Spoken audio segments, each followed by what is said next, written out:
timeout. He did. Malillo. Oh, behind the back and the finish. That's the best move of the game. That was sweet. At the gun, cuts it to 3. Instead of 7, it's 3. What a momentum changer.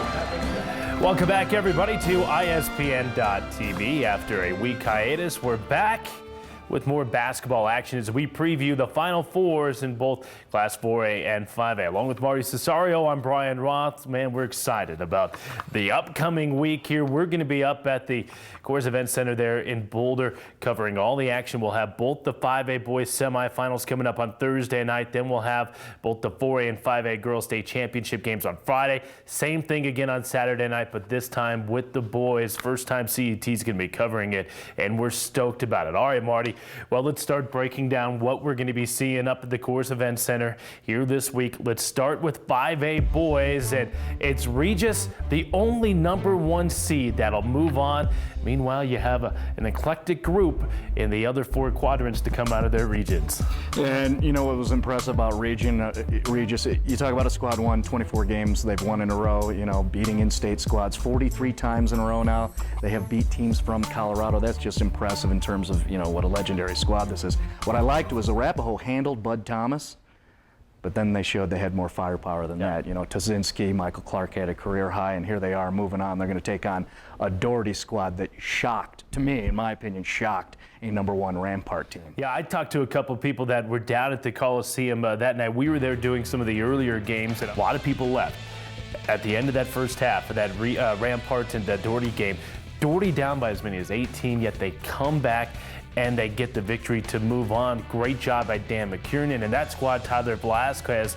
But we talked about it last week, the fact that, listen, it's Regis, then it's everybody else. You can throw in 10, 12, 16 teams, you just don't know. And so that's why it shouldn't be a surprise that the other 4 semifinalists outside of Regis are Doherty, Aurora Central is in there, and Fairview. Obviously, I don't think anybody said, okay, those are going to be the 3 other semifinalists, but it wouldn't have surprised me if any of those teams that were ranked in the top 4 seeds in any of those regions went on to the state semifinals. It just happened to be these 3, Doherty, Aurora Central, and Fairview. And you look at those, the other side of Regis and Doherty, those 2 brackets, it was a little wide open, especially when Grandview dropped Montbello. Then you're like, oh, what's going to happen? Obviously, Fairview persevered, and now they're going to take on Aurora Central. And then up in that bracket the Trojans were in, you know, Fountain Fort Carson, Chatfield, Highlands Ranch, what's going to happen? It shows some nice balance underneath, again, those Red Raiders from Regis. You mentioned Regis having the big win streak, obviously 23 straight coming in, there's 24 straight coming into this game.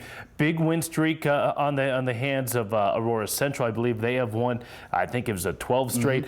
Fairview has won 14 straight. Doherty's the only team that really doesn't have a big win streak coming into the 5A state semifinals. But again, we're going to be up in Boulder. We will have both of those games coming up for you. They will air this coming weekend. So check out our on-air schedule just to the right of us here on our website here at ISPN.TV. Okay, 4A boys, Marty, you were up at the School of Mines on Friday. It was a madhouse, wasn't it? Yeah, electric inside that gym. I'm sure Mines are very proud they got to host that grade A event. I walked in the door and, you know, I'm just watching, you know, all kinds of fans in blue and you know, representing Longmont Trojans. The middle game, the second game, or excuse me, the third game was just on fire. Well represented from the Pueblo people. Had 2 squads coming up from Pueblo County in Central and East. And again, just a wild atmosphere. Perfect from what you would want out of a grade 8 contest. Longmont, very impressive. Got the Donaldson kids. Sid is real tight. They got a big kid in Tevin McIntyre, a very nice compliment to what Donaldson, the lefty, does on the outside. Longmont moved on past Central. They're going to be taking on Pueblo East, and what a wild game that is. East only 1 loss on the season, but they had to battle back. Broomfield with, I was very impressed. A nice front court. Guys who are, you know, agile and not only had the height and long arms, but they work well together. Broomfield had it handled. I thought the Eagles were moving on. The Blue Eagles were moving on, but East battled back, forced the overtime, and then the junior Jordan Gregory just took over, scoring 10 consecutive points. attacking those front court players, either getting buckets in off the bank or taking free throws, and just on his own move the East Eagles, the Yellow Eagles, into that battle that's coming up with Longmont. And Otis Johnson and Sierra, defending state champs. They are back up in Boulder. You got to watch out for them. So that 4A Final Four is going to be quite a circus up there. So, and again, those games coming up on Thursday as well. We will not have those games, but we will have the 4A Boys State Championship game coming up on Saturday. All right, let's move to girls. Obviously, Broomfield girls, they're moving on. Boy, they lost so much, but they are moving on to the state semifinals. So congratulations to them. But on the 5A girls side, boy, were there some interesting games and some upsets. The biggest being Highlands Ranch. They were everybody's #1.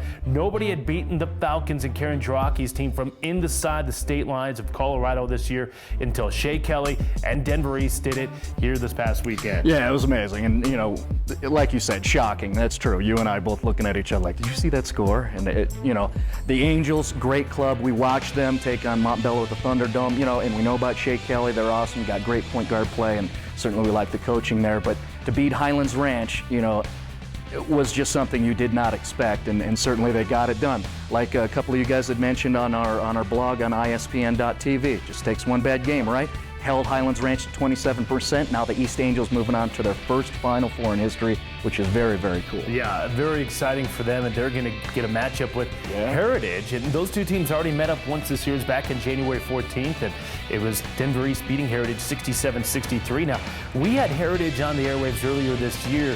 It was earlier in February. And boy, they didn't look good at all in the entire first half against Thunder Ridge. It was their last loss of the season. They were down by over 25 points in that game. Actually came back to take the lead, but that was their last stumbling block. And Ron McClurg has his team in the Final Four. Well, they will take on Denver East. On the other side of the bracket, it's an all Front Range League matchup as Legacy and Monarch. It'll be the third meeting between these two teams, Marty. Legacy won the first one by 2. Monarch, a game we had on CET, won the second one by 2. It proved to be Legacy's only loss in the year.